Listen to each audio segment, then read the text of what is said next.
One dark day, the world fell into chaos, as monsters began pouring out of gates that appeared without any warning. Those who saved the world were called hunters, individuals who awakened to the power of the system. By clearing these gates, they grew in strength from 1 star all the way to 7 stars. 7-star hunters who reached the 9th star rank through the grace of constellations established powers known as the 7 great families. He was the first in human history to reach the 9th star rank without the grace of a constellation. He was called the Miracle of Japan. To the 7 great families and their constellations, a man like him, an unknown in their world, was judged to be a threat that could bring about the collapse of their order. Here in the east capital of Japan, a city is currently being consumed by hellfire, with nothing left. They came to kill him, a 9-star hunter. That is why all of these people have died. A member of the 7th grade family, a magical house vying for hegemony over Eurasia, is the main attacker. The Romanov family has made their appearance. The man holds an intricate-looking watch in his hand, and breathes roughly, as one of his hands is gone from the incoming attacks. He damned Dimitry,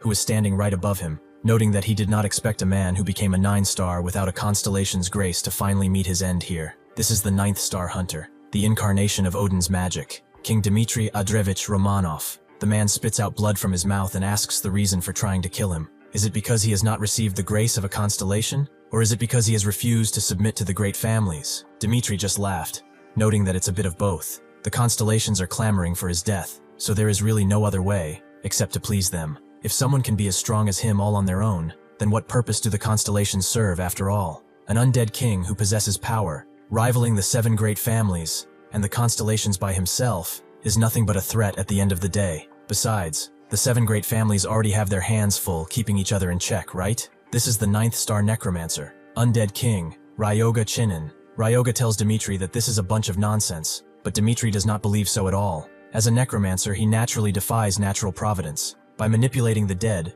he tramples upon the natural order of the world. In a battle between 9 stars, the power of a constellation determines victory or defeat, but he chose a defiled power that defies their providence of life and death, and thus, he was forsaken by the constellations. That is the difference between them. Ryoga slowly gets up, noting that he certainly acts high and mighty with the power of Odin as his shield, but does he really want to know why he's been standing here quietly listening to his blabbering? Well, he will show him instead of answering that question. He summons his dark necrotic power and pulls a bunch of bones together using the dark magic regeneration ecliptic art, a transcendental technique called the Death Field. Dimitry sees what it is, a transcendental technique fueled by the souls of the fallen, to think that he still had so much power remaining. Then he will pay him in kind, and show him his strongest magic as well. He vows now, he will destroy even his soul so that nothing remains. Suddenly, Dimitry unleashes a mighty beam of light from his hand, and Ryoga recognizes this as the Eye of Odin. His death field will not stand a chance against that, so if that's the case, he really will die. Before he can do anything,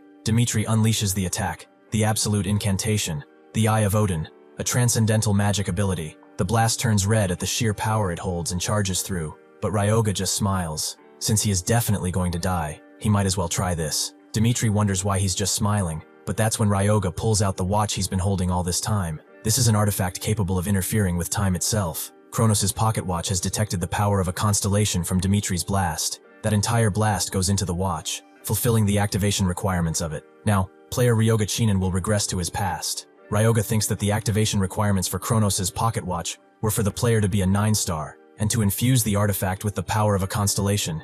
If he doesn't have the power of a constellation himself, he just had to borrow this, right? The blast suddenly pours out of the pocket watch, and Dimitry demands to know what he has done. Ryoga just tells him that the power of Odin, which he is so proud of, will be put to good use. He gives Dimitry the middle finger, and tells him that, as for the 7 great families, he will make sure to crush them all this time. With that, the pocket watch begins to turn back time itself. With a gigantic blast unlike anything anyone has seen before, Ryoga is sent to the past to his dimly lit room. He jolts out of his bed, holding his chest as the nausea of what has happened hits him. He looks around and sees that this is definitely the house where he used to live. It seems that it worked, although the watch is now broken. Rage still fuels his mind. That bastard Dimitry, trying to kill him for such a pathetic reason. He should just wait, as he will definitely pay him back in kind. The Chronos pocket watch has now become the broken Chronos pocket watch. 2 of the same relics cannot exist in a single dimension, so this is the only one. However, time cannot be wound back again at this current divergence point. Ryoga smiles. He did not expect it to activate even without the power of a constellation,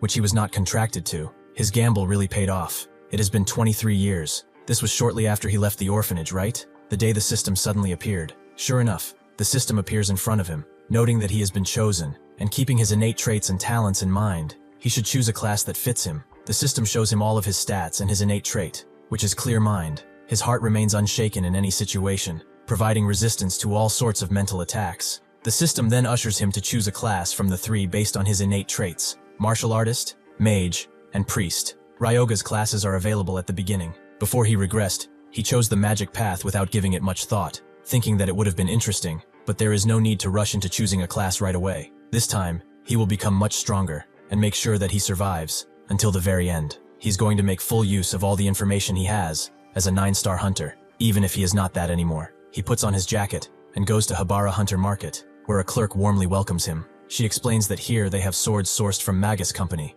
as well as rings crafted from new substances obtained from spires and other otherworldly alloys. Before she can even finish, Ryoga asks if she has the Ring of Dark Gloom. Surprising the clerk, she explains sheepishly that the thing he is requesting is a cursed item. Ryoga knows as such, and asks how much it is. With that, he walks away, having bought the ring, but the clerk adamantly told him that they cannot offer any guarantees for any losses incurred after the purchase. Even so, would he still like to buy it? Ryoga confirmed as such, and it's now in his hands. He guesses that's a fair reaction. Normally, no one would spend 2 million on a ring that inflicts every debuff imaginable. This is the Ring of Dark Gloom, a ring inhabited by the dark, murky shadows of the abyss. Equipping it will cause the wearer to be consumed by the mental curses inside. However, Ryoga puts it on. This thing hides a secret that nobody knows except him, for the one who repels the curse dwelling within the ring after they put it on. The knowledge and power of necromancy, the very foundation of a necromancer, shall be granted. He smiles as he puts it on, as this will be far too easy. Immediately, he is taken into his mental world and sees his curse,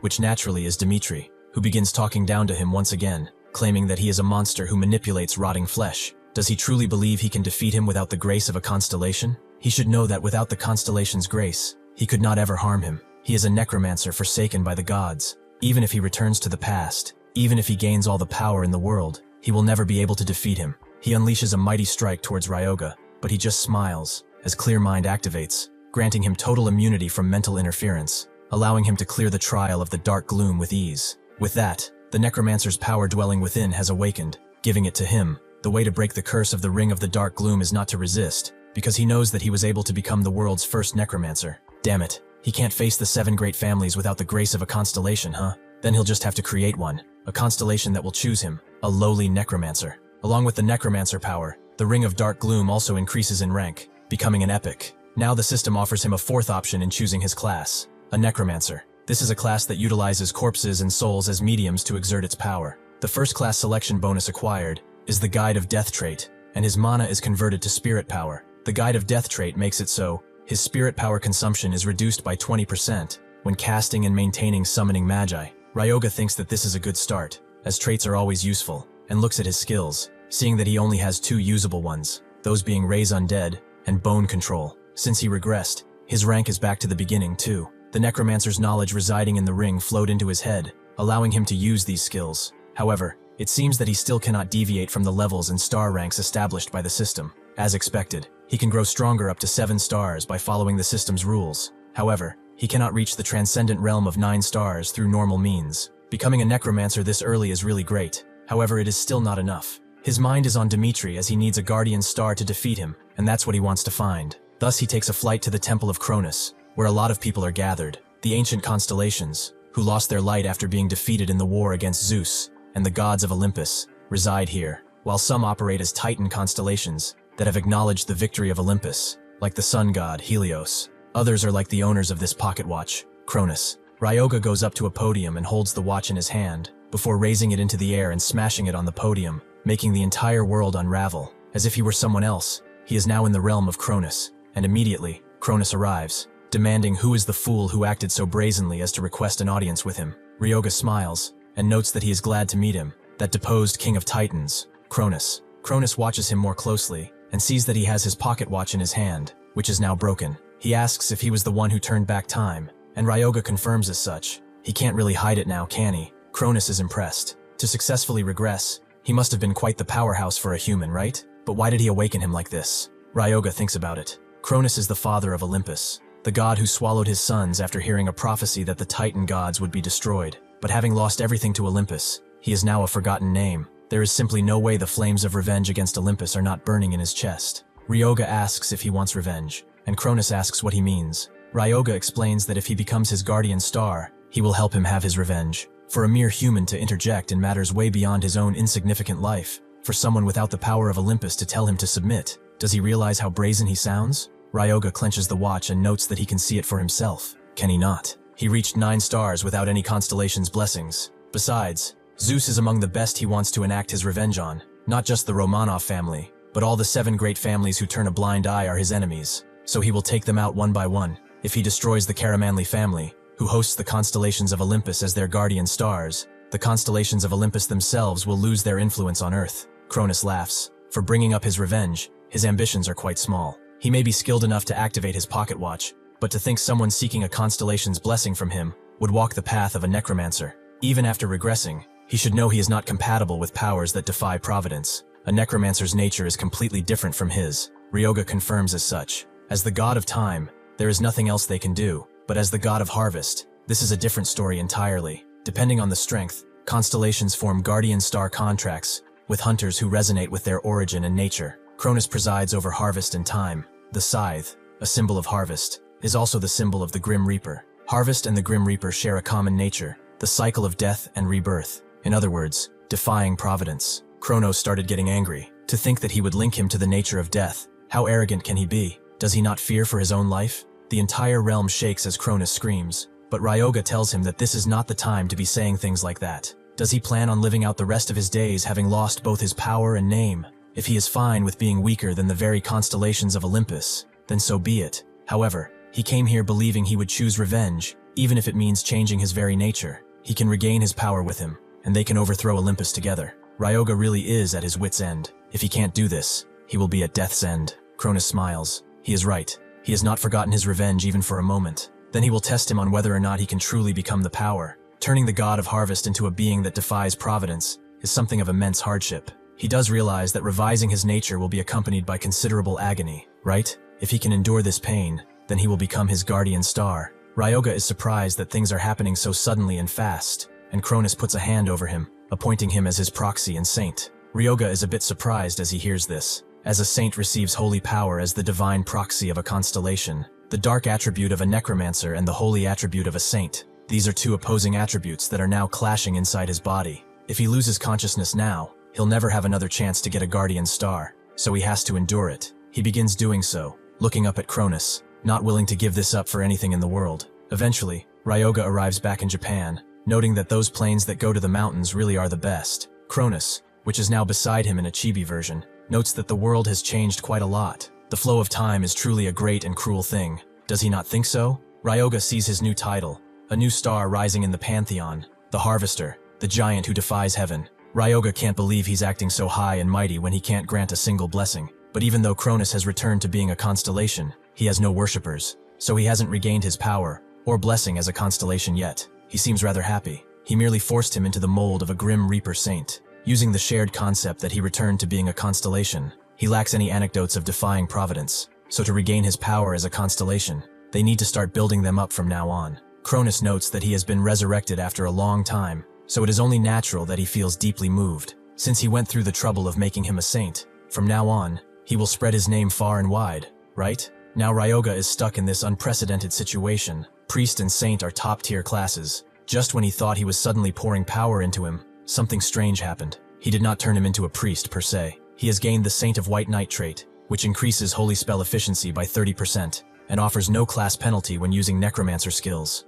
And additionally, holy power to spirit power conversion is now possible. All priest and magic type equipment can also be used. He also gains the Life Drain holy spell, which absorbs the target's life force, which can be used for physical enhancement and healing. A saint relies on holy power, however a necromancer relies on spirit power. To wield 2 heterogeneous powers simultaneously, he has never heard of such a thing ever. Being a necromancer and a saint's holy skill user at the same time is way too overpowered. Cronus thinks so too. A saint is the proxy of a guardian star. It is not like he chose him without putting any thought into it. Ryoga understands it was calculated from the beginning, right? He thinks a bit about where to go next, but around this time, an old gate would be best. The ancient garden is the perfect place to test his new powers. That same day, he goes to a gate that connects to other dimensions. Gates are classified as fluid and disappear once the boss and core are defeated and fixed, which means they are permanent. This ancient garden is a fixed type. You need to be only 1 star to enter, and it has a mana density of 52%. Because its form is fixed, the ancient garden has an entry-level limit of 1 star,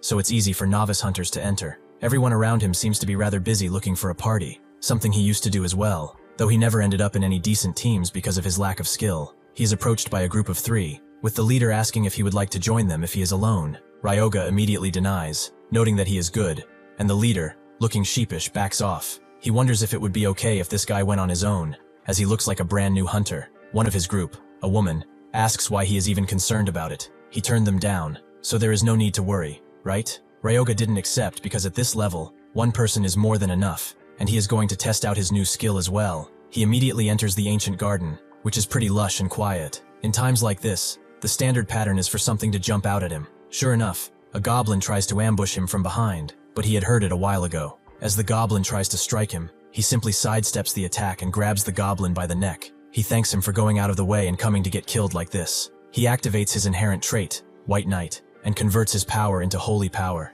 He then uses Life Drain, which begins to slowly drain the life from the goblin. He feels a strange sensation when using holy power. It's similar to spiritual power, although it's slightly more centered. He continues to drain the life from the goblin, but suddenly, he is hit by a new wave of feeling. The system congratulates him for absorbing the goblin's life force, and increases his basic stats by 0.1%, his agility and strength to be exact. He thinks that this is pretty insane. If he kills them with Life Drain, his stats go up? Since the bonus for a level up is 5 points, does that mean killing 25 goblins is the same as gaining 1 level? Chronos makes himself known, and laughs, asking Ryoga if he likes this. He says, "So this is a rather incredible ability." Chronos enjoys this praise, and tells him to go further. Ryoga admits once again, he is right about this one, even if he doesn't like to admit it. Now that Ryoga has a corpse, it's time to begin what he really came here for. He uses Raise Undead on the goblin, and immediately the life-drained, lowly beast begins to come to life as a mindless but quick zombie. All of its stats are increased by 97.2%, giving it a lot more power than if it was alive. Ryoga thinks that with this, he can pull his own weight in the ancient garden. As if summoned by chance, 3 more goblins appear from behind, ready to strike with their very brutish short knives. Ryoga thinks that this is a perfect chance for a combat test, so he tells the zombie goblin to go immediately. The zombie goblin charges in, and sinks its teeth into one of the goblins, putting it on the ground as it continues to consume it. One of the other goblins tries to strike the zombie, but the attack barely does anything. Ryoga sees that they are freaked out because it won't die, but it's a zombie, so it won't die even if they strike the vitals. Seeing that they are scattered and confused, Ryoga uses this opportunity to suck the life out of another, giving him another small stat boost. The one who is left alive falls on his ass, not knowing what to do against such evil power. Seeing this, the zombie goblin moves in and kills him on the spot. A very short time later, Ryoga wonders if he can absorb the life force of something that is already dead, and it seems to actually work even on a corpse. Life Drain has a wide range of tolerance after all. In that case,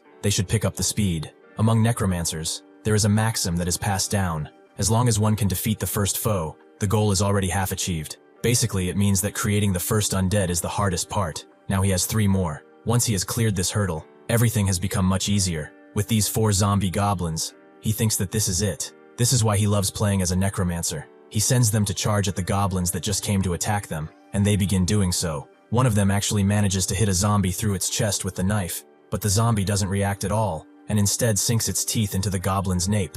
Chronos notes that, as his contractor, he should show a bit more dignity in battle, but Ryoga tells him to get used to it. This is how a necromancer fights after all. In a few minutes, he reaches the maximum number of undead he can command right now, and immediately puts them to work, making them chase after the live goblins, who are running away for their lives. Suddenly though, someone unleashes a fire arrow on the live goblins, and Ryoga tells his zombies to wait. He then speaks out to the person who shot the arrow, telling them to stop hiding and come out. The people who come out of hiding are the ones who invited him into the party, who are now a bit weary, and wonder who he even is. Chronos sees Ryoga's shocked expression and asks what's wrong. Ryoga was looking so strangely because he thought he recognized them from somewhere. These guys are the twin shadow hunters, the ones who tried to assassinate him before he regressed. These are the twin shadow hunters, Yuma and Yuka Rendo. They were famous for hunting fraternal twins. Dealing with them was a pain in the past, but Chronos thinks they don't look that strong. Ryoga would tend to agree. They're both still 1 stars at the moment. Also, he feels like there were only 2 of them back then, not 3. Chronos thinks it might be a good idea to take them out now, and not let them become enemies in the future, but Ryoga denies this idea. They only took an assassination request, and there wasn't a direct grudge between them after all. Yuma interrupts his thought and asks if the zombie next to him is his summon. Ryoga expected as such. it will be a while yet before the Necromancer class becomes widely known to the public, so he explains that yes, it is his summon. He looks down at one of the defeated goblins and thinks that it's been a big help, since he needs someone to carry his bags. Most people become hunters for the money anyway, so he might be able to use them. He asks if they would like to work for him. He wants to put them in charge of mana stone collection. The split would be 8-2. He will defeat the enemies so they can get some nice pocket money. Isn't that a pretty good deal for them? To answer his question, they huddle up and try to decide what to do. Yuka tells Yuma that he cannot trust a guy like that, and the other guy agrees he has never even heard of a hunter who summons zombies out of anything. Ryoga yawns and thinks that this conversation is taking forever. However, Yuma turns around and decides that they will do it. In exchange, he should make the split 5-5. Even then, their individual take could only be 1.7 stones each. Ryoga immediately denies it and notes that he will lower it to 7-3. If that's not good, they can forget they had this conversation. Yuma immediately agrees, and the other guy, Haibara, asks if he's sure about this. Yuma tells him not to be scared and that he should trust him. Anyway, if this guy intended to attack them, they would be dead already. He entered the gate without any equipment. On top of that, he has absolute confidence. Just by his posture alone, if they follow him, he is sure they can earn a lot more than usual. With that, they begin collecting stones, but it eventually becomes too much. Haibara is on the ground, not able to walk anymore, and Yuka has reached her limit as well. Yuma adds a few more stones to the already gigantic pile and thinks that he knew this guy really wasn't ordinary. But this is beyond anything he would have imagined. He's making goblins look like pests, and the ones that he's fighting cower more than usual. Ryoga points the three towards more corpses, and they need to make sure they collect everything, but Yuma wonders if they could take a break soon, as they are getting pretty tired. Another one of his zombies takes down a goblin, and Ryoga notes that he has more money lying down here too, but he did not mean to rush them. They can take their time if they want to. The three just kind of look at him, thinking that he really is not human at all. With things mostly cleared up, Ryoga decides to check his stats, and sees that they have grown quite a lot. They went up by a total of 21.2, after only 3 hours of diving. If he continues at this rate, these specs are generally equivalent to a level 4. Life Drain really is an efficient and cheat skill. Since he has leveled up as well, it's probably time to take down the boss. They eventually arrive at the boss, who is a shaman and can speak. He notes that a bunch of foolish humans have arrived at his doorstep. It seems that they are seeking their death. Ryoga, however, isn't scared at all and pushes him. It seems a moronic goblin is acting like he is the king of the mountain, even though he barely has a heel to stand on. Yuka approaches Ryoga and tells him that the goblin shaman is the boss of the south. It would be better not to provoke him too much, as they might not be equipped to defeat him. The goblin shaman got annoyed at Ryoga's words and tells his goblins to make that human kneel and bring his head to his throne. In response, Ryoga seeks his zombies and tells them to feast on everyone until even the bones are gone. The first zombie that charges in tries to take a bite out of a metal plate a goblin has,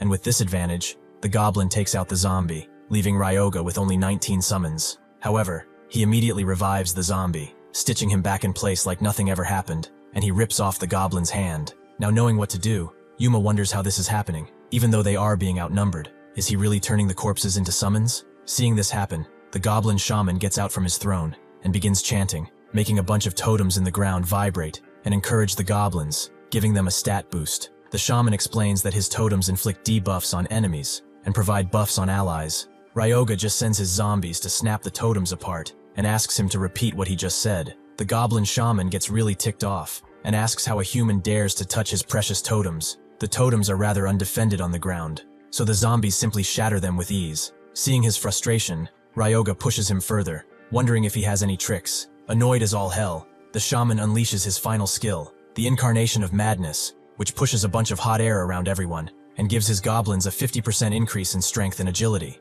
With this, they begin to systematically dismantle the zombies all around, until there are only 8 left, and only their bodies on the ground. Ryoga understands, so this is the limit of his trump card, huh? The goblin shaman asks if he saw that this is the bone staff he crafted by infusing it with the grudges of all goblins. Ryoga, though, smiles. He said his staff is made out of bone, huh? That's an upgrade for him. Immediately, he uses bone control and simply rips the totem away from the goblin shaman's hands, interrupting the incarnation of madness. The goblin shaman asks how he did that, and because the goblins have awakened from their madness as a backlash, their strength and agility have been decreased by 50%. Ryoga wonders what's wrong. Why isn't he using that favorite incantation of his anymore, huh? Ryoga didn't expect the stuff to come so quickly. Is it because of the lingering grudges in it? He can have it back if that's what he wants. He suddenly sends it flying, pointed tip ahead, towards the shaman, and it flies straight into his neck, killing him in an instant. Ryoga immediately uses Life Drain, and gets a bit more stats than the usual goblin. Since he is the boss, the yield must be pretty decent, right?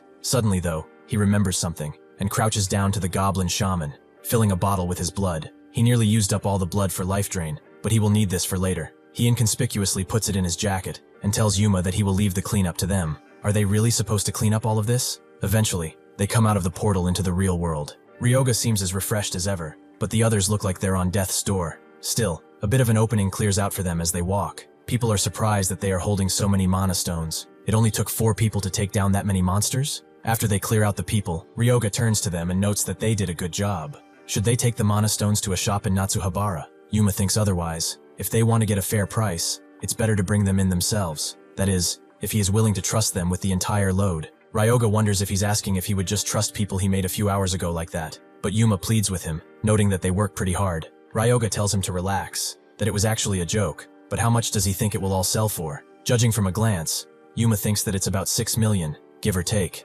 Ryoga takes out the stuff he got from the shaman, and Yuma guesses that this is probably worth next to nothing. The requirements and options are kind of lackluster. This is the stuff of grudges. It has a restriction that it can only be equipped by priests. It is a cursed staff crafted by infusing the grudges of numerous goblins. It grants immense spiritual power when equipped, but erodes the user's psyche, and it has a spiritual power consumption of 12%. Even if it boosts spiritual power, only a priest can equip it, and priests can't even handle spiritual power, so it's useless. Ryoga asks if he can have it if that's the case, but Yuma wonders if he would really want something like that. Ryoga confirms as such, and tells them to just deduct it from his share when they settle the bill. Yuma refuses, saying they wouldn't have even gotten this item without him, and they would just settle the payment as if that never dropped. Everyone is alright with it too. With that, he begins walking away, noting that their name was the Rookies, right? They should dive together again tomorrow if that's the case. Sure enough, the next day, they enter the ancient garden again, and Ryoga puts them to work once more, until they are all dead tired. Yuma thinks they can't do any more today,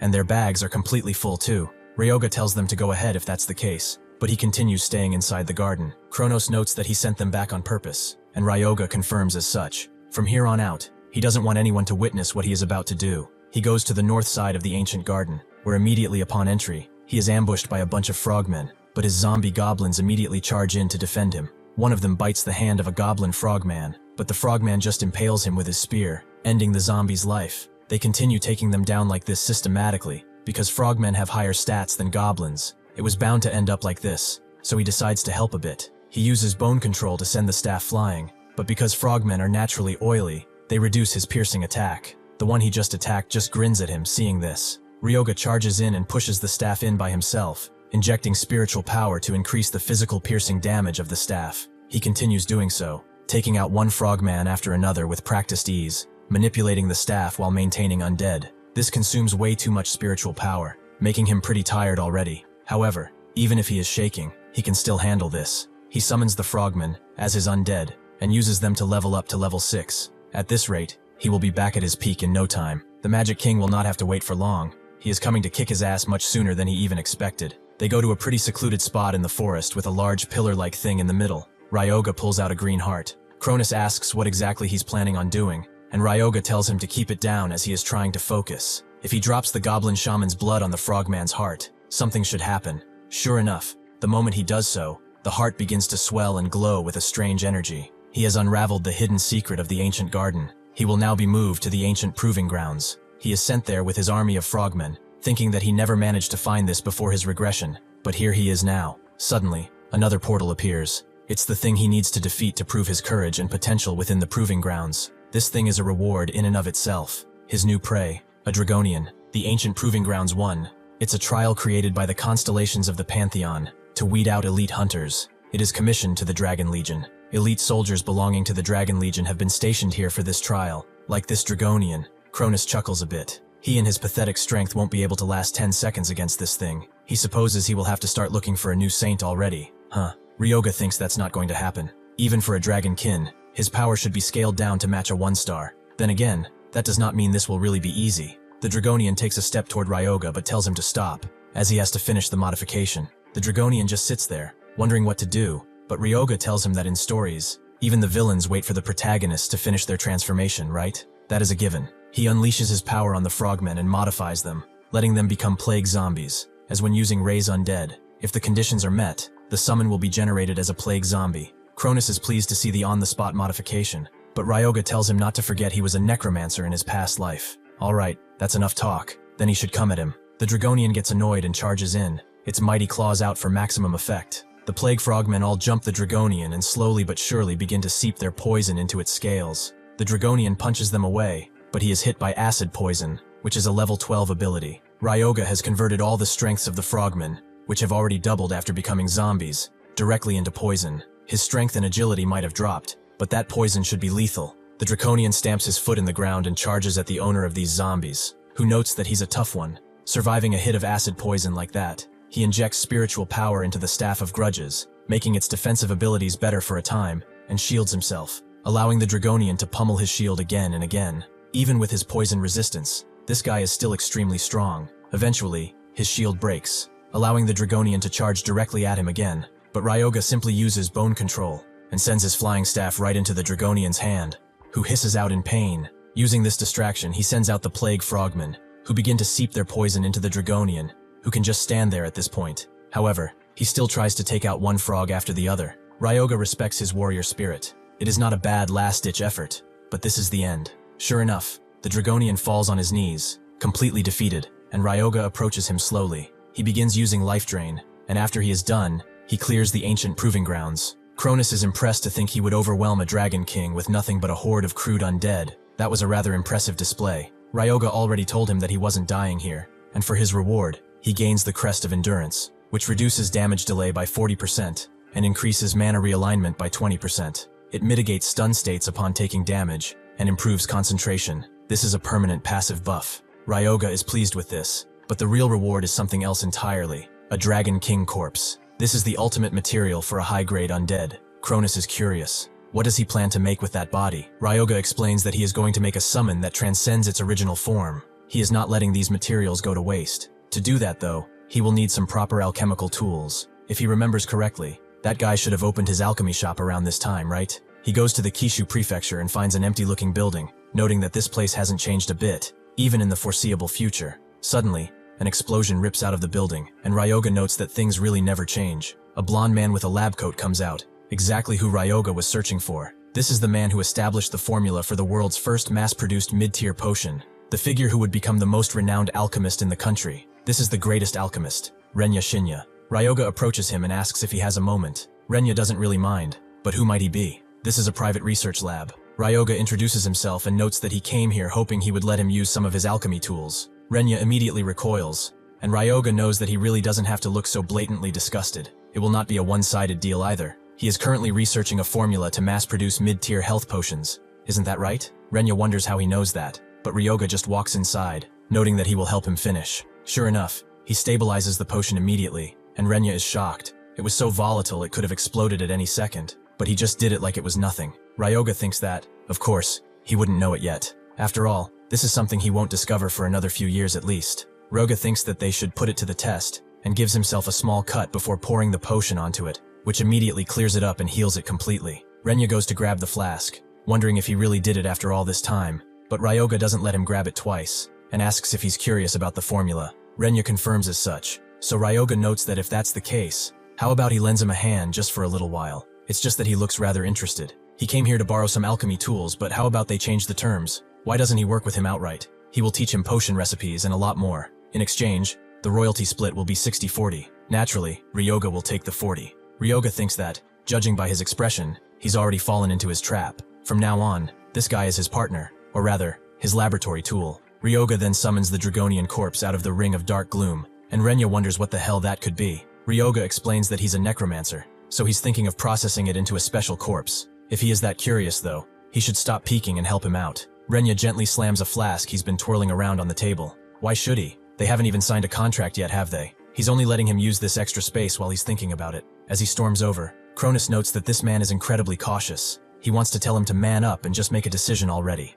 Ryoga notes though, that it's understandable given what he's been through. He was a researcher for DICEI, the nation's largest corporation, and achieved great results as such. But his boss stole all of the credit for himself, so he was eventually forced to resign. It's no wonder he has grown distasteful of others. Chronos just sighs. Honestly, this human world is nothing but betrayal and obsession. Ryoga notes that the gods really are no different. He guesses that Renya is hesitant to sign because he isn't sure of his skills, right? Then why doesn't he help him for a bit and see for himself? He offers him a spoon, and Renya reluctantly takes it, agreeing to help him out just this once. Ryoga then gives him instructions. 5 F-rank mana stones at a ratio of 42%. Renya does it incredibly fast, making Ryoga think that this guy is definitely the right person for the job and the one to keep chained. Using the liquid Renya created as a catalyst, he carves magical formulas into the bones of the Dragonian and his, and he seals them with curses to enhance the undead's performance. He must layer the formulas and curses multiple times. However, it's a repeat process over and over and over,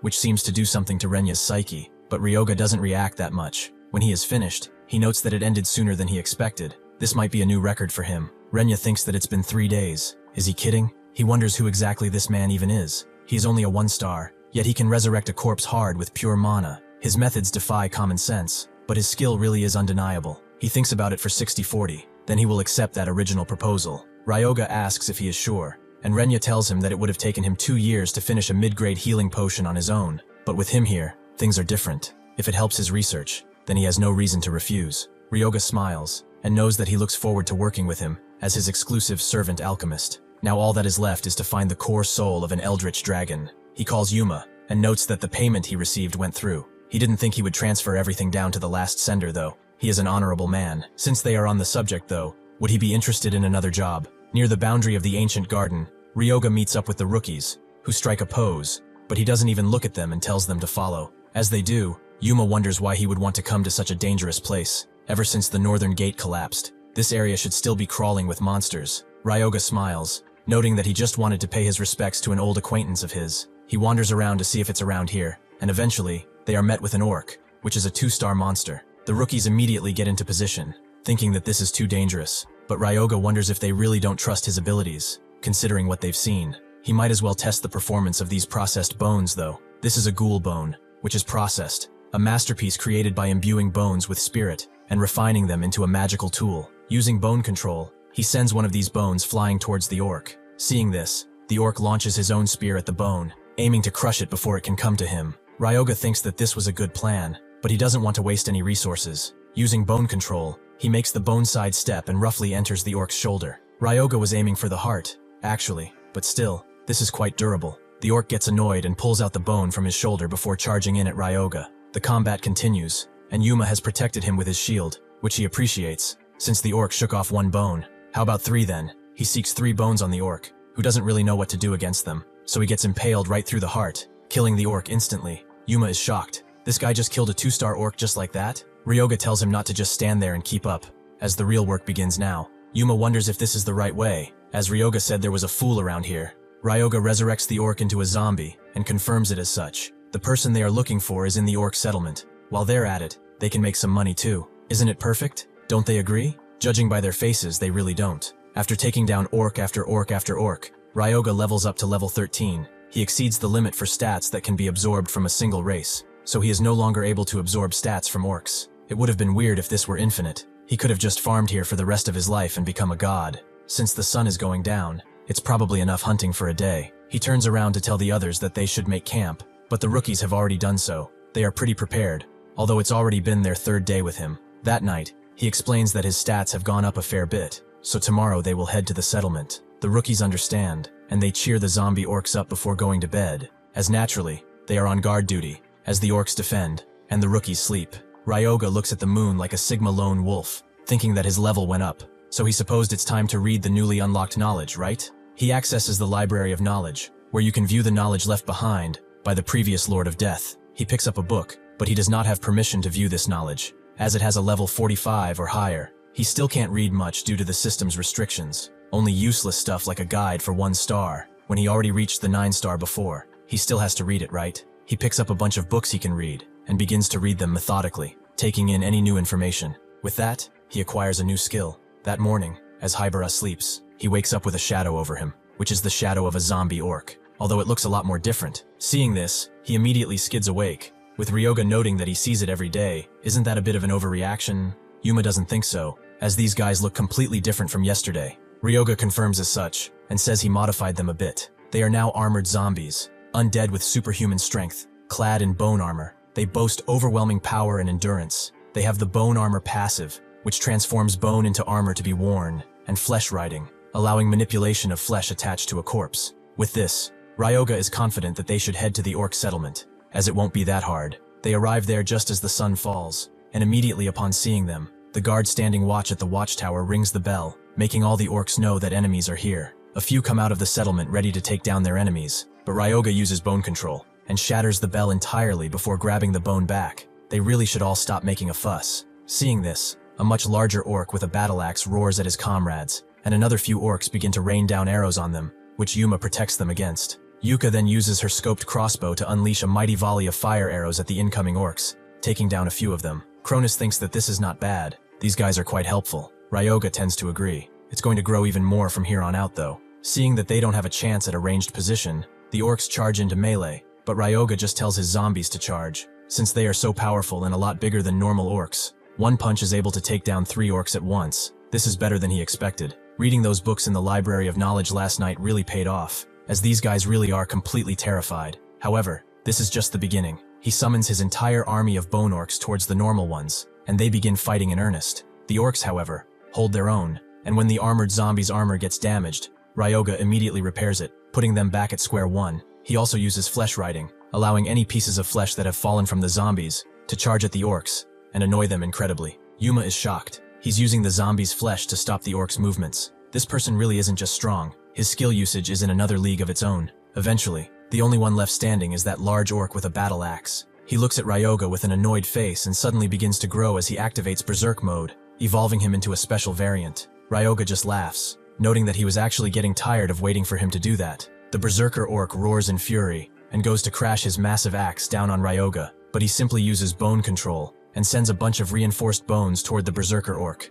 Most of them hit, making him wail in pain as he falls to his knees. He tells Ryoga to take these bones out and try to do something on his own, but Ryoga can't really let him do that. He pushes the bones in further, using more of his spirit power, and notes that he is not the only one heading for the grave anyway, so he should quit being gloomy. He gets to die with his comrades. The continuous drain is still on, taking out 40% of his spirit power, just as he thought juggling 6 bones at once is a total drain on his resources. If he pulls out even one of them now, this guy will be back on the move. He has to pierce his heart in one shot. He uses bone control once again, taking out 68% of his spirit power, but the large bone he used penetrates the Berserker orc's chest, ending the fight. Although Ryoga is extremely tired, a trickle of blood falls down the corner of his lips. He uses life drain on the Berserker orc, recovering 74% of his spirit power, which is pretty good for him, and allows him to recover most of what he lost. Seeing one of their most elite warriors taken out like this, the other orcs immediately begin running away, as this is a fruitless endeavor. Ryoga, however,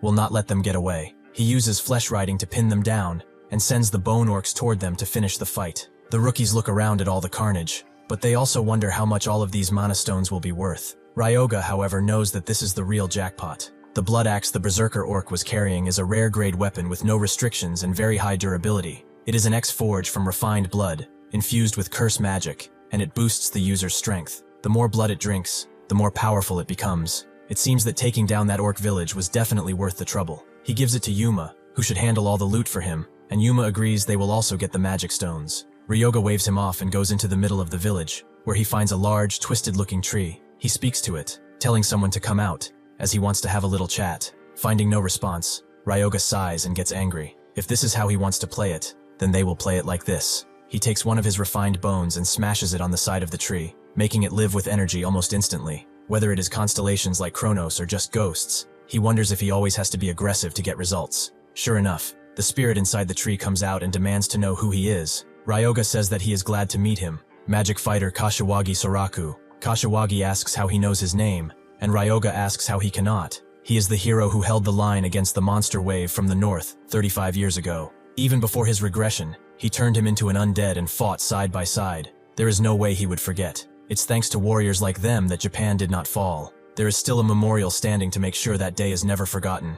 This guy is a powerful house who made a name for himself on the front lines at the start of the Great Calamity. Kashiwagi Soraku rose to fame as a magic fighter, a rare talent possessing the skills of both a martial artist and a practiced mage. Kashiwagi is glad that means he didn't die for nothing, right? Ryoga notes that not everyone's name made it in the history books, and Kashiwagi asks what he is getting at. Ryoga wonders if he remembers Hakugo Naruhito, the submaster of the Aragiri Guild. Kashiwagi immediately remembers that day when Japan was in flames. He requested backup because there are still civilians left in the southern farming district that they need to get out. He called out Hakugo specifically, as he was their handler for that mission. They could not hold out for much longer. Everyone was exhausted already, and the orcs were becoming too much. Hakugo, however, told him that backup is unavailable. They cannot provide any support. That is when Kashiwagi understood he planned to use them as bait from the very beginning, did he not? He lied about the south being safe, just to send them here while they took the easy way through the northern gate. Isn't that correct? Hakugo left, noting, and bought enough time to pull the main force together and slip through the northern gate without much issue.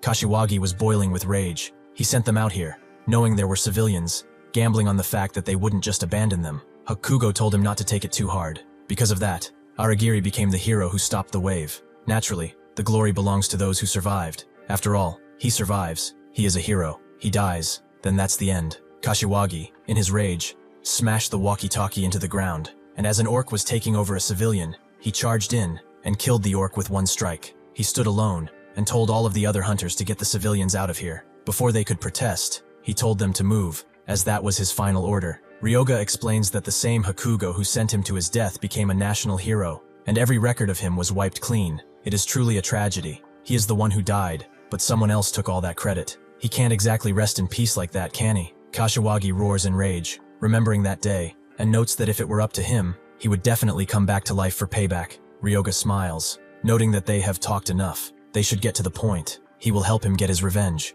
With this in mind, he pulls out the Dragonian corpse and notes that he has prepared a perfect vessel for his soul. Kashiwagi looks at the vessel and knows that he hadn't even considered revenge in this state. He has one condition. He can use him however he sees fit, but he will absolutely refuse to do anything that would harm the innocent, no matter what it is. Ryoga thinks that he gave him this exact same condition before regression too. It seems that his heart hasn't changed even now, as expected of a true hero. He promises as such, so Kashiwagi agrees to become his undead. Ryoga then acquires ownership of the earthbound spirit Sora Kashiwagi. Before his regression, he possessed a skeleton knight with Kashiwagi, and evolved him into a never-before-seen Hell Knight. Even so, he sometimes wondered what would have happened if he had given him a strong body right before the start. Chronos thinks he straightened this corpse, anticipating things would go this far, didn't he? Now Kashiwagi has become an eldritch dragon, though it's incomplete. He has amazing stats, a bunch of traits and skills, and he can also grow as the soul grows. It will be able to draw out even more power from the corpse. Ryoga thinks that this is incredible. This is a trait he didn't have when he put him in a skeleton knight.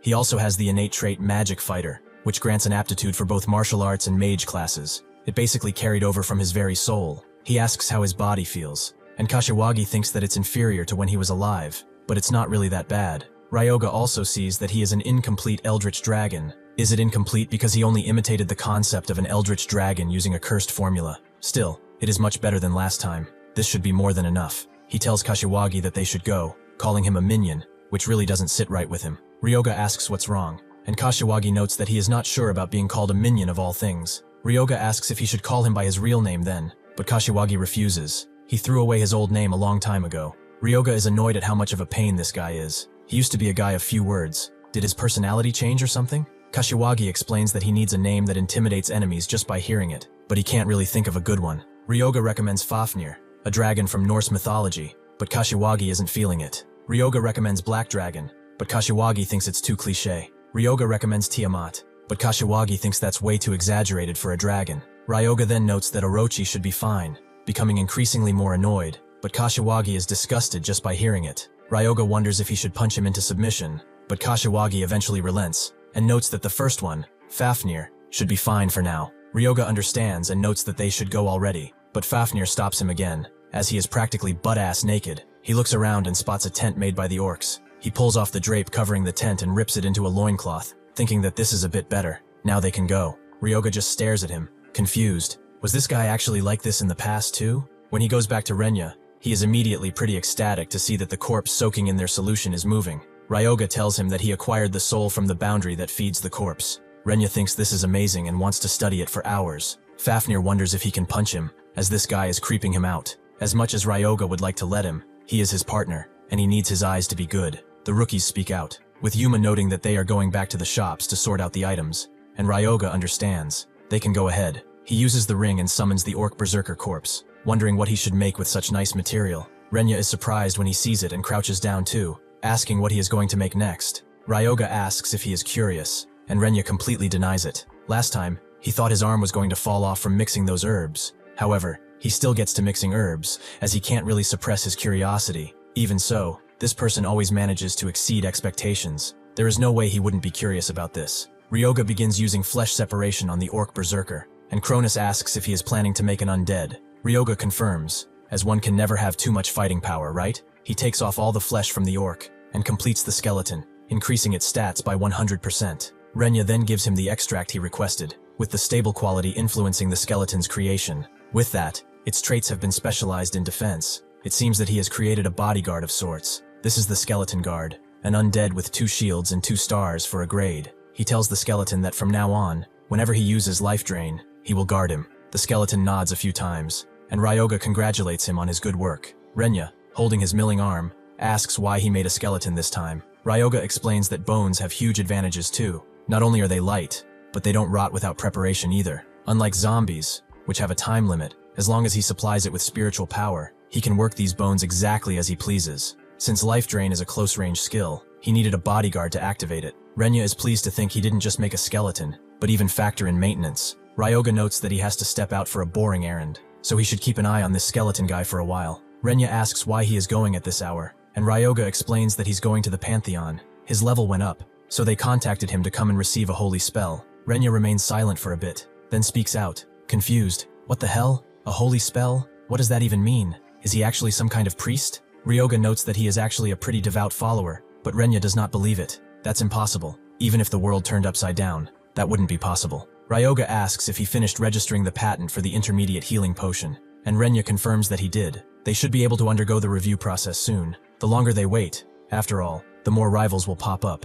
He is not the type of guy to put things off. The only problem is that the exhibition is not until next year. Ryoga tells him to give him a few potions if that's the case. He will advertise them if he ever gets the chance. Renya does as such, and Ryoga notes that if they succeed, they're going to make an absolute fortune. In the end, money really does make the world go around, doesn't it? Seeing his greedy expression, Renya wonders if this guy really is a priest. Ryoga goes to the Pantheon, which suddenly appeared after the Great Cataclysm. Most of those who visit gather here to receive divine spells and blessings from the constellations, although there are still some peddlers around, mostly offering and such. Chronos doesn't sense any divine presence from the relics, but Ryoga wonders if he would leave something valuable lying on the ground, right? He begins climbing the Pantheon, thinking that they really could do with an escalator or an elevator. This is the path to the gods, which is 108 steps. Even Chronos thinks this is harsh, and Ryoga notes that he won't get struck by lightning if he complains a little, right? He wonders how much farther they are, but from what he's seeing, Chronos thinks that it's just a little more. They should be there if they climb the same amount they've already done,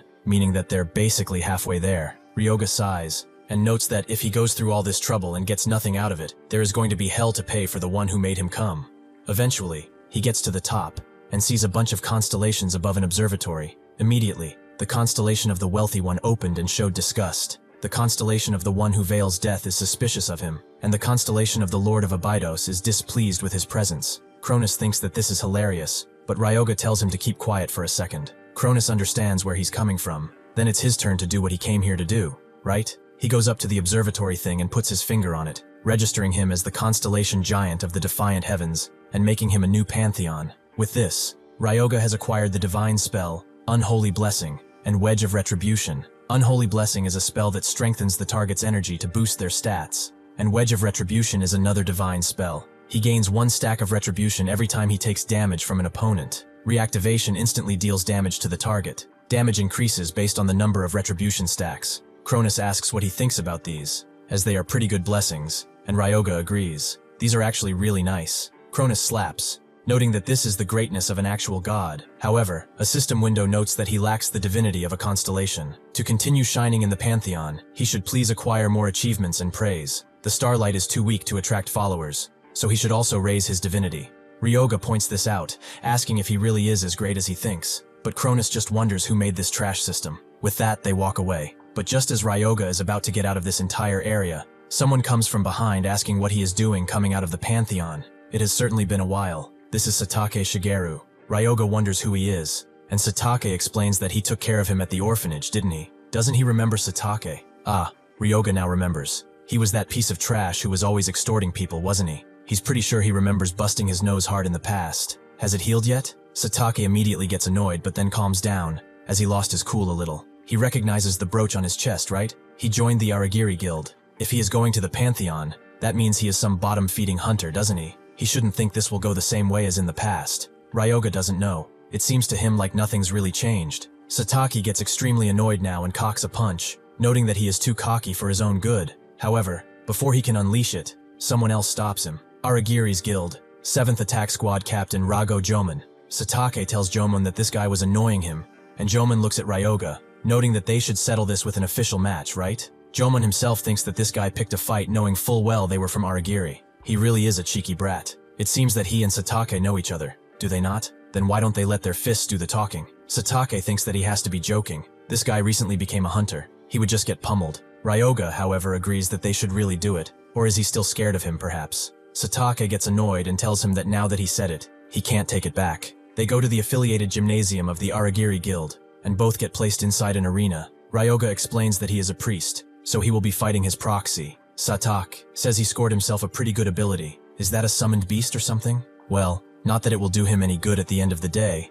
The system activates, and it measures the defense and HP of the hunters within the area. A barrier will automatically deploy if there is any danger to life, but that will make them lose the match. With that, the match begins. Satake asks what's wrong. He looks like he's about to crap himself or something, but Ryoga wonders what the hell he is even talking about, as he's not reacting at all. Fafnir did not expect to run into the Aragiri Guild like this, but he wants to see it, and might as well test out this body's condition while he's at it. Since the opponent is from Aragiri, he will not be holding back. Ryoga understands but tells him not to end it in one hit, as there is something he wishes to test. Fafnir reluctantly agrees, but holding back is the hard part here. Satake charges in with his spear, thinking that he is going to put Ryoga in his place exactly where he needs to be, and lunges forward with his spear. Fafnir jumps up and tries to take him down from above with a punch, but Satake uses his Kareg spearmanship reflexive movement to get out of the way and sidestep the strike before charging in once again with his spear. Jomon is pleased to see this. His reactions are better than they were during training. This is going to end faster than anticipated. Fafnir asks if he thinks an attack that slow is going to land, and simply grabs the tip of his spear before it can penetrate him. Satake tries to yank it back, but the spear simply does not move. Fafnir finds him extremely pathetic, attacking without even considering his next move. In a real fight, he would already be dead. He cocks his fist back, aiming a debilitating punch, but then remembers that he was supposed to hold back, so he decides to karate chop Satake's side. This hurts like hell and makes him fall on his knees. Ryoga thinks that this guy bawled like a baby when he broke his nose back then, but now he just screams for a second. He really has grown up, hasn't he? Satake gets embarrassed and annoyed at this taunt and charges in once again. His bad shoulder be damned. In response, Fafnir slams his foot into the ground, making Satake lose his momentum fully. He also notes that if he keeps using the same move, the opponent will definitely see right through it. He kicks Satake's leg rather lightly, but this is enough to break his bone. Fafnir prepares a karate chop from above, claiming that it's over. As the attack flies toward him, Satake thinks that his life is over, but suddenly Jomon screams at them to stop, clearly annoyed. Ryoga is pleased that it was a faster intervention than he anticipated. With that, the match comes to an end, and Jomon immediately goes to Satake, telling him to wait as he will call a priest right now. Ryoga asks why he is even bothering. He already has a priest here, which is him. Jomon tells him that a 1-star healing spell cannot fix a broken bone, and Ryoga has that much common sense already. Jomon is confused. Then how is he planning to fix a broken bone? Ryoga notes that he will use a mid-tier potion. Confusing, since those things cost millions apiece, don't they? Ryoga notes that he clearly has not heard the news about the successful mass production. Satake gets annoyed that he hasn't heard a damn thing about that, and he is not about to take charity from the winner. He should get lost now. Ryoga pops the cork of the potion, noting that he is trying to help him out here, so he should just take it. He was actually wondering how to market this, so to think he would find a perfect test subject in such a place. He pours the potion over his leg, and the bone completely heals. Jomon really wants this potion now, and seeing Ryoga's satisfied expression, he asks where the hell he even got such a thing. Ryoga thinks that he hooked him, and notes that if he is a captain of Aragiri, he's guessing he's around a 3-star. He wants to duel him. If he does so, he will tell him the source of this potion. Jomon sighs. He still isn't satisfied. Well, if he is going to tell him regardless of the outcome, he has no reason to refuse. Ryoga shrugs that the last match was way too short for him. He wants to go all out this time. With that, the match begins, and Jomon uses Zephyr swordsmanship to unleash attack after attack on Fafnir. Ryoga expected such. It's impressive that he could react to Satake's thrust, but even so, there is a limit to what that massive body can do, because of the continuous damage. Defense efficiency is naturally decreasing, and Jomon jumps up, aiming to end the fight. Ryoga, however, is deep in thought. Fafnir's high-speed combat style is a bad matchup for a Dragonian with an infighter's physique. Well, that's why he used the potion as bait to provoke this guy. If he runs into an enemy he can't handle, Fafnir will feel it too. Sure enough, he knows that he will use this fight to get used to this sluggish body, and Ryoga likes that attitude, as expected of his right hand. Then he can't just sit back and watch either. He uses Unholy Blessing on Fafnir, giving him a much-needed boost. The Unholy Blessing buffs undead and debuffs non-undead. All stats of the designated target are increased by 20%. Ryoga is rather impressed by this. And next, he uses Unholy Blessing on Jomon, decreasing all of his stats by 10%. Jomon realizes what this is: a buff for allies, and a debuff for enemies all in one spell. Is this guy truly a 1-star? Chronos asks how it is the new power he has granted him. Ryoga thinks it's not bad at all for a bottom-tier constellation. Before Chronos can react, Ryoga tells him to shut up, as they are in the middle of a fight. Next, he uses Wedge of Retribution on Fafnir, and tells him to go hog wild, which he really likes. That's the kind of order he can follow. As Jomon continues to hit him, Ryoga gains more stacks of Retribution. Jomon thinks that, as a 3-star of the Aragiri Guild, adapting to a stat drop is child's play. However, a 1-star summon is tanking 3 stars attacks and still pushing forward. Fafnir thinks he has to forget his speed-focused fighting from when he was a human. This body is undead, so taking damage won't hinder his movements at all. He won't dodge their attacks and tank them, then force close combat. He charges in, and Jomon tries to block his strike and manages to do so, but Fafnir just pushes it forward and makes the blast go through. Jomon is annoyed that the attack took a chunk out of his HP. There is no way that's a 1-star summon. If he takes another hit like that, he will definitely lose, but he can't. A 3-star of the Aragiri Guild cannot lose to some 1-star trash. He still has the speed advantage, so he charges in. Summoners usually have low physical specs themselves. If he can just close the distance, he can win. He moves past Fafnir and lunges a piercing attack at Ryoga, who doesn't even react, figuring that he would do something like this. With a snap of his fingers, he releases a Wedge of Retribution, releasing a shockwave generated by the accumulated Retribution. With that, Jomon's HP reaches 0, and the fight is over. After that, Jomon is invited to the suite of the Aragiri Guild. In the office of the Guild's number 2, the 7-star hunter Hakugo Naruhito asks if he really can produce commercialized mid-grade potions, and Jomon confirms as such. Naruhito asks if he's ever verified their effectiveness, and Jomon confirms they healed bone fractures in an instant. They possess the exact same efficiency as any other mid-grade potion dropped in the gates. He also apologizes for losing. He takes full responsibility for dragging the Aragiri name through the dirt. However, Naruhito is annoyed by this. Why would a captain like him lose and tarnish the Aragiri reputation? The Aragiri name will not suffer any kind of damage just because an eternal 3-star lost. Jomon immediately apologizes. Seeing his expression, and knowing that he got carried away hiding behind the Aragiri name, Naruhito dismisses him, noting that this is enough, and calls his assistant. He tells her to demote Captain Jomon to a regular member, and also take down the source of those mid-grade potions. Furthermore, he wonders if it's possible for a 1-star like this guy to defeat a 3-star. He claimed to be a priest, but did he somehow acquire a divine beast-class summon? He tells his assistant to investigate him too, and she immediately understands. Ryoga thinks that word about the potions should be reaching the higher-ups soon, so he looks forward to seeing how they react. Fafnir approaches him and asks why he has to learn a spearmanship skill book out of all things. Ryoga explains that he is a magic fighter, so he is good at close combat with any weapons, right? He figured it would be best if he learned from him. Fafnir thinks that this is a pain, but still, why spearmanship all of a sudden? Ryoga explains that if things go south in a battle, everyone will be targeting him, right? It's time to train, since it pisses him off. Fafnir just laughed, noting that it's only natural for the weakest link to be targeted. As he is a master who looks weaker than his own right arm, he better drink a lot more protein to bulk up. Seeing that he is amused by this, Ryoga arises his own arm and clobbers him in the head with it. After a while, Fafnir grasps the contents of the skill book. Ryoga is pleased to see that he is a fast learner, and Fafnir throws the book at him, noting that he should commit it to memory as well. This is the Verdian-style basic spearmanship.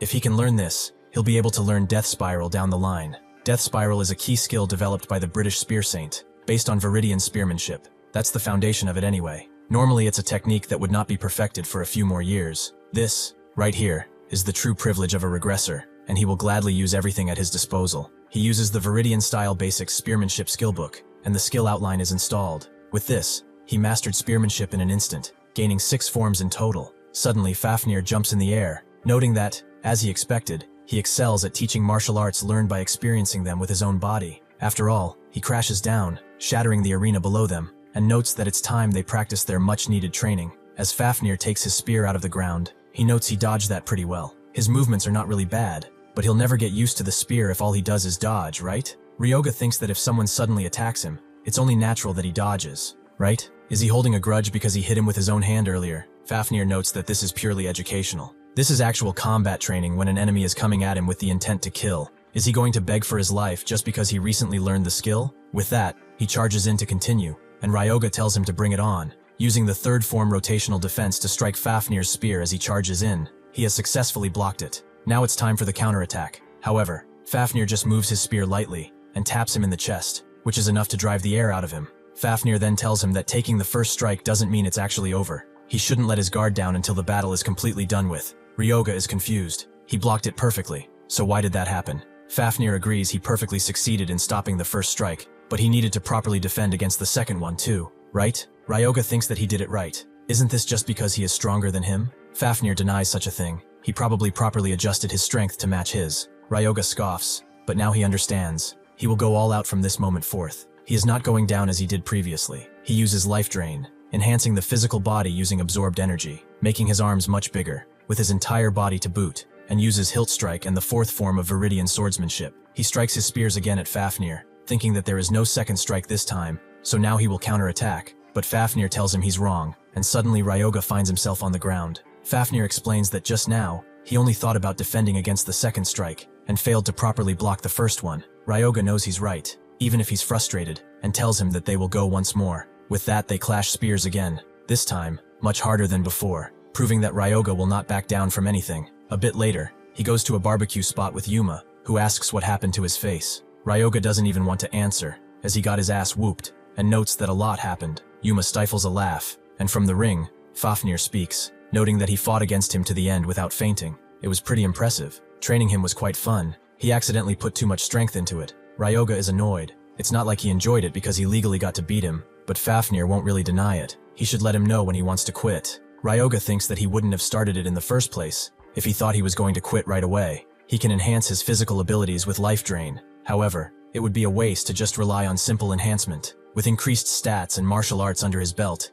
he can become much stronger than he was before his regression. Seeing his dark expression, Yuma becomes afraid of him and says it's nothing. He also thanks him for the deposit of 15 million in 3 days, which was absolutely amazing. Yuma notes that it's thanks to him as well. He should call on them again if he ever has the chance. Ryoga understands and asks if there is any recent news regarding hunters. Yuma explains that Haibara has been patrolling HunterNet, and what they often hear is that the Hamakura mysterious death incident is still a mystery. They also talk about the Kagoshima Gate and the Hunter serial murders. Ryoga just sighs. It seems like there aren't any incidents that will make him stronger quickly, since he roughly remembers the major incidents that happened before his regression. He was hoping there would be something in the minor ones, but it doesn't seem like it. Yuma also mentions the Forgotten Temple in Gate Wakayama. Ryoga is surprised. Forgotten Temple? Hasn't that place been cleared yet? Yuma explains that Horizon Guild hasn't been able to clear it for almost an entire year, and they say a break is bound to be made. A static gate is fine as long as one thins out the periodically spawning monsters.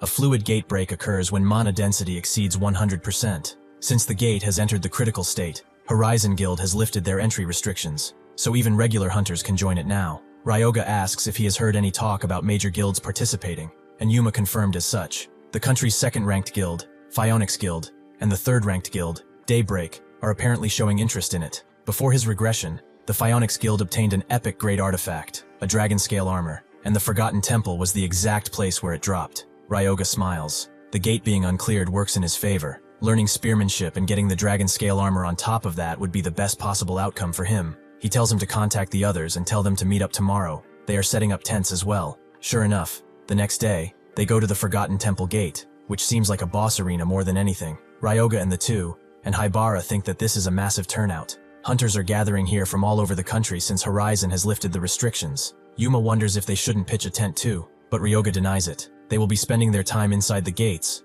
so they do not need one here. Yuka wonders if it will be alright. They only brought 5 days worth of rations, and Haibara agrees that it is not enough. 5 days is impossible for a gate that Horizon even failed to clear. Ryoga tells him that in 5 days he will finish it. Not a problem. Just then, Haibara's attention gets distracted, and he points out someone. It's Phyonix's next sword saint, Asaka Mirai. Ryoga remembers that Sir Asaka was the one who found the method to clear the gate, and obtain the dragon-scale armor before his regression. She was praised as a heavy talent surpassing Phyonix's guildmaster, Marita Takumi. However, she was a tragic genius, who lost everything due to an accident during a gate raid. Yuma also points out someone else, Gouda, from the participating Daybreak Guild. This is Gouda Gaishin, along with his future alias, Iron Fist. He is a person who became recognized as one of Japan's representative powerhouses. It seems that all of the future celebrities are gathered in one place. Yuma wonders if they will really be able to clear it before they do. but Ryoga tells him not to worry about that. They just need to do things their own way. He thinks that the Forgotten Temple and the dragon scale armor are his. He gets going towards the gate, despite Yuma's concerns. He knows that they will win.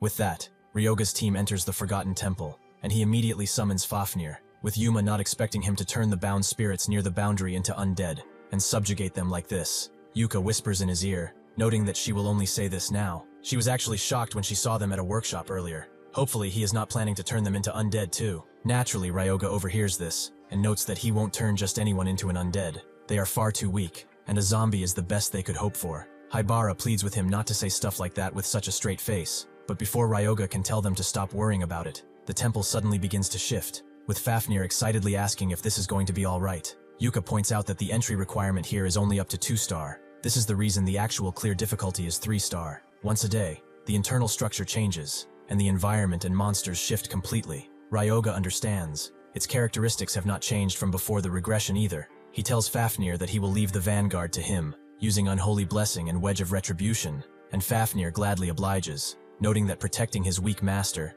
is the duty of his right-hand man, right? They go inside the temple, and Fafnir spots something up ahead. Another form of undead, it seems, with Yuma explaining that it's a fallen cultist. The cultist charges in at Fafnir, who immediately clashes his fists against the undead beast. He tells Ryoga that fallen cultists are pretty formidable, so they should back up. But before he can say anything more, Fafnir crushes the fallen cultist's wrists, before tripping him and putting him to the ground, and unleashing a devastating strike on his head, killing him instantly. This being far too easy for someone like him, Ryoga tells him that if he crushes their heads, he can't turn them into undead, so he should be more careful next time. Fafnir understands, and a bunch more fallen cultists appear. Having heard the commotion, Fafnir knows that they just keep on coming, and Ryoga would like to join in this time as well. He uses the Staff of Grudges and then Bone Control to unleash a few not-so-piercing strikes into all of them, but they are poisoned. This is because fallen cultists have low elemental resistance, and pouring dark and holy attributes into them will deal a fatal blow. Sure enough, their attack speed is greatly reduced, among other things. And with Fafnir, these stats increase by 100%. He punts through them with extreme ease, taking them out easily. Ryoga forgot about using Life Drain, but Fafnir tells him that he would not have been able to use it if he were not here. Ryoga asks what he's saying all of a sudden, and Fafnir wonders, does he not have a thank you, or some words of gratitude for him? Ryoga sighs a little annoyed, thinking that he did not expect there would come a time when he would miss the quiet Kashiwagi before the regression. Because of these new kills, he levels up to level 20, and new knowledge etches into his soul. 2 new skills: Dark Wise, a Necromancer type spell, and Dark Rain. Spiritual power consumption for maintaining undead is reduced by 20%. These are perfect skills for the 5-day-long battle in the Forgotten Temple. He raises up the fallen cultists into armored zombies, increasing all of their stats by 100%. Yuma explains that fallen cultists naturally have higher base stats than those that work, so will they become stronger zombies? Ryoga denies this claim. The materials are important, it is true, but what kind of spells one ingrains into them matters more. Yuma doesn't really understand, and Ryoga crouches down, explaining that there isn't a huge difference in their stats, and more importantly, they are picking up the exploration pace. This temple goes much deeper. Sure enough, they continue on their way. Fafnir deals with the cultists. Ryoga debuffs. Yuma defends with his shield. Yuka unleashes her ranged attacks, and Ryoga sends his undead horde onto the other cultists. But there is just no end to them. Suddenly the ground begins to shake, and Yuma knows that the structure is changing again. They should get out of here quickly so they can reach the room. Ryoga tells him to wait, as if memory serves him right. He remembers something important. He watched an interview with Hunter Asaka, the first person to clear the Forgotten Temple, with the reviewer asking if she could share her method for clearing the gate. She explained that normal gates can be defeated by just killing the boss, but the Forgotten Temple requires a special method just to reach the boss. 3 types of monsters appear in the temple. When one defeats them, they drop 3 tokens. If they collect 49 of those tokens and place them in a specific pillar, they can reach the room where the boss monster is, and Ryoga can see an eye pattern. Sure enough, they are transported into a room with a giant demon eye monster as by the pattern on the pillar. The demon eye immediately unleashes a ranged attack on them, but Ryoga does not move, as he has already figured out its attack patterns long ago. He blocks with a few bones, and even if they are strained against the blast breaks before the shield does. A bone shield made using bone control will not be easily broken, and thanks to the spell Shintani engraved on him, the bones are holding their shape very well. The demon unleashes yet another attack extremely quickly, and Fafnir blocks this one for Ryoga, telling him to stay behind him, as he will block everything. The demons keep spamming that same attack, now engulfing Fafnir entirely. However, there is not even a single scratch on his body afterward. Ryoga is pleased he went through a lot of trouble to make that body. So yeah, a 2-star attack isn't going to melt his scales, Fafnir guesses. So this means he has absolutely nothing to fear from this bastard. He charges in and slams his fist right in its eye, taking it out instantly. Fafnir asks if he is going to turn this one into an undead too, and Ryoga denies it. If he does so, its main weapon,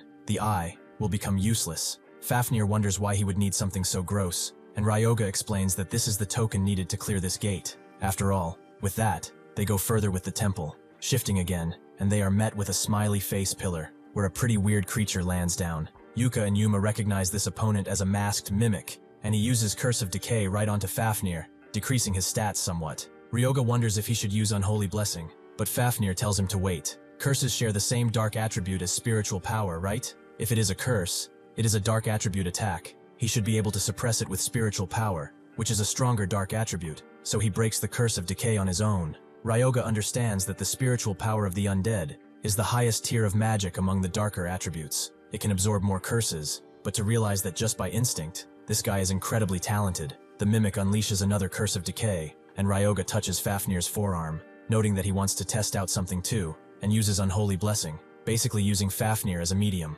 The curse from the mimic does hit him, but it also reverses the flow of holy power through the curse the mimic placed on Fafnir, causing it to spaz out. Ryoga explains that holy attributes are incredibly effective against dark ones. He is still a saint after all, but since the test is over, they should end his fight. He unleashes his bones right into the mimic, killing it instantly, and grabs the mask, with Chronos noting that he has terrible taste for getting such a thing. Ryoga thinks that this mask is a key as well, to unlock the secrets of the Forgotten Temple, a cultist's horn, a demon's eye, and a masked mimic's mask. If one collects 49 of these tokens and places them on specific pillars in the temple, they can access hidden rooms where the boss monster is. The tricky part is being careful not to destroy the tokens when one defeats the monsters. Chronos thinks that's a pretty troublesome condition, and Ryoga thinks that this is exactly why it has not been cleared in almost a year, though he has no idea how Asaka found out about this condition in the first place. It is pretty suspicious. Yuma tells him that it appears the Phoenix Guild is fighting nearby, with Ryoga pleased to hear that. Sure enough, the Phoenix Guild is in a pretty big battle with Asaka herself, having just cut down a mimic.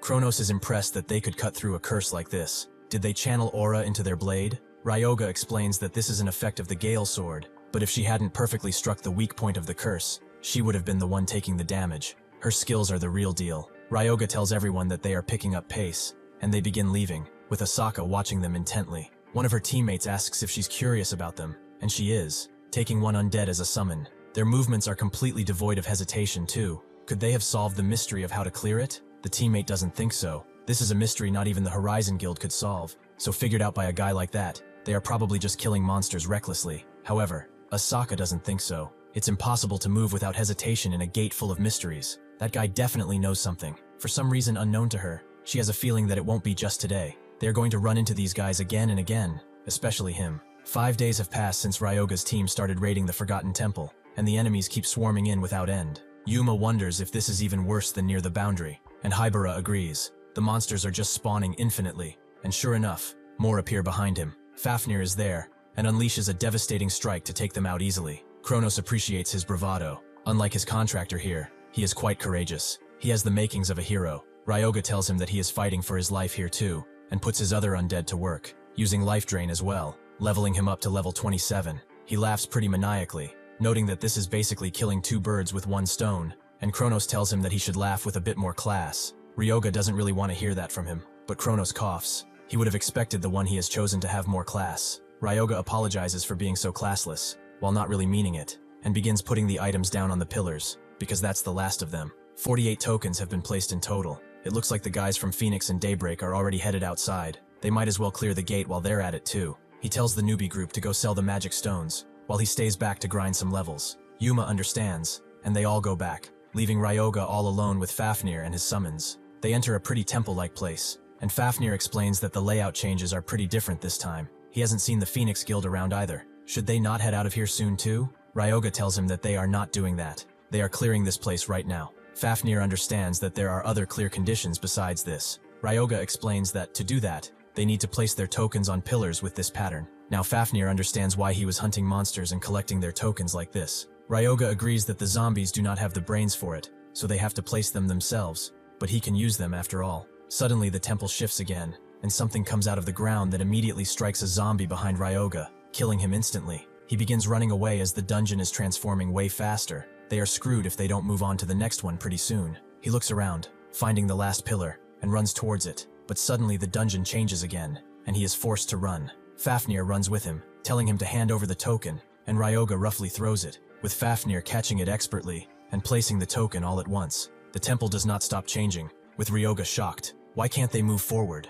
If this continues, they will surely die. Before that can happen, the pillars all activate, and with a path underground having opened up between all of the pillars, Ryoga goes inside with Fafnir, thinking that they really were at the razor's edge there. Fafnir thinks that this appears to be a hidden room, and Ryoga knows that they've made it this far, but the real fight begins now, so they should go and take down that boss already. They go to a pretty big door with a placard over it. Apparently, this is the place of the masked man, the Death Guardian, so this is the boss room. It feels pretty ominous. Ryoga gently opens it, and sees that the boss is pretty much an amalgamation of occultists, demonized and mimicked. More so, an abomination. Fafnir calls him a creepy bastard, and Ryoga wholeheartedly agrees. Suddenly the Death Guardian unleashes a ranged strike right towards Ryoga, and Fafnir jumps in using spiritual power embodiment and clashes his fist with the strike, sending it flying around. Suddenly the Death Guardian uses his eye to look directly into Ryoga, putting some kind of curse on him, making him unable to see clearly anymore. Fafnir asks what's wrong, but the Death Guardian seemingly laughs,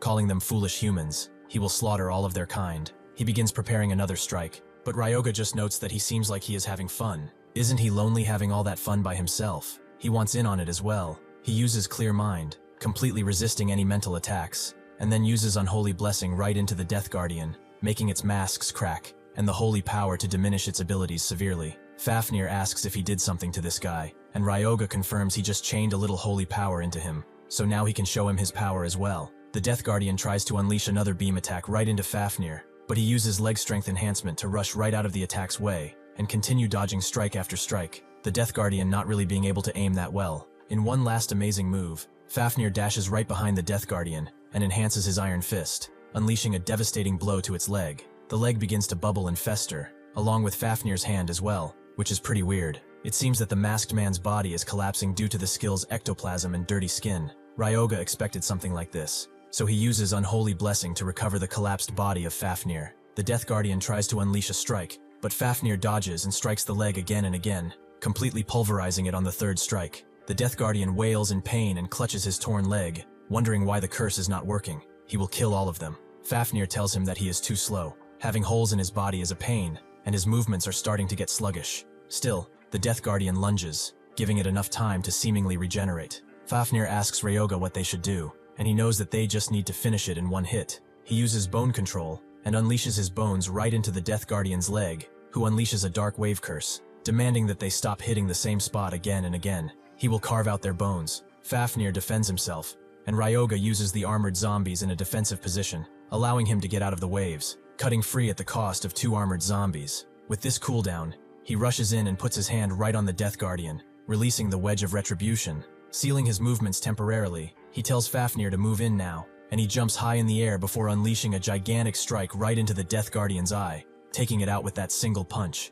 Because of this massive amount of experience, Ryoga gains 6 levels, which is not bad at all, and not bad for an opening act either. Ryoga and Fafnir wonder what the main event is, and Ryoga tells him it's the altar behind it, which seems to have some good armor. This is the dragon scale armor with a transcended grade. It's armor crafted from dragon bones. It's a growth-type artifact that has self-repair and natural durability recovery, while also synchronizing with the wearer's mana. Ryoga will gladly take something like this. He touches it, and the armor immediately begins putting itself onto him. It seems that this item is far better than he ever imagined. Does it mean it transforms exactly as he pictures it? Sure enough, it does transform into a darker, more necromantic set of armor. Fafnir knows that now he doesn't have to hold back during spear training. He was holding back because he thought he'd get hurt, but with armor like that, it's a different story entirely. Ryoga wonders if he is the only one who thinks he looks pretty happy about beating him up, but Fafnir tells him not to be ridiculous. He solely wishes to make him stronger. Ryoga just lets it pass, and notes that they collected what they came for, so they should head back, but it seems that something also comes out of the masked man's corpse. Eventually, the Forgotten Temple boss's abjuration is complete, with the gate being sealed in 3 minutes. Everyone wonders what happened, with word being that the boss was suddenly defeated and killed. Was it a Phoenix Guild? If it was, they would be holding a press conference right now, alright? Or was it daybreak? Ryoga comes out without a word, and Yuma approaches, glad to see him safe. They are saying that this place has been cleared. Ryoga confirms as such because he is the one who did it, and Yuma agrees. Everyone's running around looking for the person who cleared it, but then realizes what Ryoga just said, confusing him. Upon realizing what he just said, Yuma immediately screams out, but Ryoga shushes him up, telling him to keep his voice down. Yuma is surprised. He is the first one to clear the Forgotten Temple. If he announced this to the media, he'd become famous overnight. Ryoga tells him to keep the fact that he cleared it a secret. He doesn't want to deal with a fuss. He will also add the boss rewards to their payout. Yuma waves a dismissive hand. They did not even participate in the boss abjuration, so they would feel guilty taking all of that. Ryoga is surprised that they are not even going to ask what the boss dropped. It dropped a shadow mask, which was engraved with multiple curses, and the thrill of the hunt skill that designates a cursed target as prey, allowing tracking for up to 10 kilometers. He cannot hand over these last artifacts he obtained, so he was going to offer financial compensation, and he knows that he's not going to ask twice. Yuma knows that no matter how many times he's going to ask, his answer won't change. Ryoga smiles, and Iron Fist asks Asaka if they are the ones to clear the Forgotten Temple. Asaka was going to ask the exact same thing. It wasn't them. If the Phoenix Guild had cleared it, they would have announced it right away, right? Iron Fist sighs. They finally finished preparations, so to hear it's already cleared makes no sense. Asaka wonders if it's not Daybreak. Then who in the world was it? Was it really that guy? No, that can't be possible. They go back to the workshop, with Yuma noting that it seems like a thunderstorm went through here. Renya immediately runs towards Ryoga, asking what he did, and Ryoga asks if the Aragiri Guild showed up. Renya knew it was his doing. Well, he somewhat expected it, but still. Ryoga knows that he was stressing over advertisements, so he just lent a hand. Renya tells him he has no idea what he went through, because it wasn't just Aragiri. Every single day, people come from all over and keep hounding him to sell potions. He had to go through so much paperwork. He thought he was going to die. Ryoga asks if it was that much of a bother, and Renya disagrees. It was great advertising thanks to him. Ryoga tells him that the results are what matter. It might have been a hassle, but everything worked out, right? He asks what the progress is, and Renya explains that the intermediate potion patent has been filed and filled, and they will be ready for mass production soon. Oh, and the item he requested has arrived. Renya thanks him. Orbs are rare, so tracking them was probably a pain, right? This is a darkness orb. It increases the magnetic force when used by a black magician or similar class. Ryoga tells Fafnir to stand still, who knows that he might be planning to pull something crazy again. But Ryoga tells him not to make it sound like he is doing anything weird, and puts the orb to his chest. And Fafnir immediately begins something, and Ryoga explains that he's using the orb's power to increase the sync rate between his soul and a Dragonian corpse, which does increase by 7%, although it is still incomplete. Fafnir wonders why it is still incomplete, and Ryoga notes that, because if this orb breaks, he dies. He immediately throws it, causing Fafnir to rush in and grab it. Ryoga congratulates him on the nice catch. His reaction speed is faster now. Is it because of the sync rate, maybe? Fafnir asks, what if he died? He would die if this breaks, didn't he? He is an absolute devil. Ryoga ignores the two of them and turns to the newbies, asking if he could make them collect the magic stones again, and Yuma agrees. Should they just extract them like usual? Ryoga pulls out the Death Guardian corpse, and confirms that they should make sure to keep the bodies intact. Yuma wonders if he is going to make them into undead, but Ryoga knows that he is planning to make a golem next, surprising Yuma. He continues explaining that his level isn't high enough to create high-ranking undead, so he was thinking of making a golem naturally. He will need an alchemist, and some materials. Thankfully, he already has his hands on a highly skilled alchemist, so all that is left to do is get together the materials. After this, they go to Ground Zero, formerly known as Saitama Outlet. It turned into a lawless zone after the Great Calamity. It's a place where money buys absolutely anything. Fafnir wonders if this is the right place, and Ryoga agrees. This is it. Fafnir didn't expect him to have tastes for vintage bars, but Ryoga isn't here for drinks. He has some business with the manager here, Madame Shuri. On the surface, she is just a bar owner, but in reality, she is a broker who mediates black market deals. He doesn't know how big her operations are at this point in time, but she should have what he wants. They go through the doors, and Fafnir knows that it seems there was a fight here, a recent one. Ryoga goes to one of the guys who is still conscious and asks where the manager is. The man refuses to tell him, and Ryoga asks again, with the man refusing again. So Fafnir beats the ever-living shit out of him. The man immediately explains that Madame isn't here. She ran off 30 minutes ago, and his guys are tracking her right now. That's all he knows. Fafnir knows that if it's been 30 minutes, tracking her will be a bit tough, but Ryoga says it's not a problem. He puts on his shadow mask and uses Soul Chase to track her. Shuri's Soul Trace. Shuri herself runs through the alleys with gang members following after her. She doesn't know why the Red Spider gang is after her. She shouldn't have done anything to annoy such a big syndicate like the Red Spider. She doesn't know the reason, but she is done for if they catch her. Unfortunately for her, 2 more members were waiting right around the corner, and she is completely cornered now from all spots. A boss comes around and knows that she sure made them work for this. Couldn't she have just stood still and taken it? Shuri takes out a hidden dagger and notes that if they underestimate her, they will definitely get hurt. The boss wonders if she is acting tough when she doesn't have any mana left. Shuri laughs, asking why he doesn't come and find that out himself. As they approach, however, Ryoga speaks, noting that this is quite an interesting crowd that has gathered here. Are they putting on some kind of entertaining show? He definitely wants to participate. Everyone stares at Ryoga, and the boss tells him to mind his business. An outsider has no quarrel here. Ryoga knows that he's actually pretty nice, giving him a warning and all, but he doesn't know if he wants to take him up on that warning. The boss tells him not to get cocky just because he brought a mere summon, and tells his goons to get him. Fafnir immediately punts one into the air before punting another, then grabs another gang member by the leg and throws him into the other, completely eliminating their charge in less than a few seconds. The boss, seeing this, immediately surges with fiery power and unleashes it on Fafnir, engulfing him in flame and thinking that he got him. But Fafnir is just standing there, completely safe because of the dark aura. Before the boss can even wonder why the hell his attack isn't working, Fafnir unleashes a devastating punch right into his face, punting him into the wall. He notes that the world is a big place. He should remember that. Fafnir guesses they are done here, and Ryoga looks at Shuri.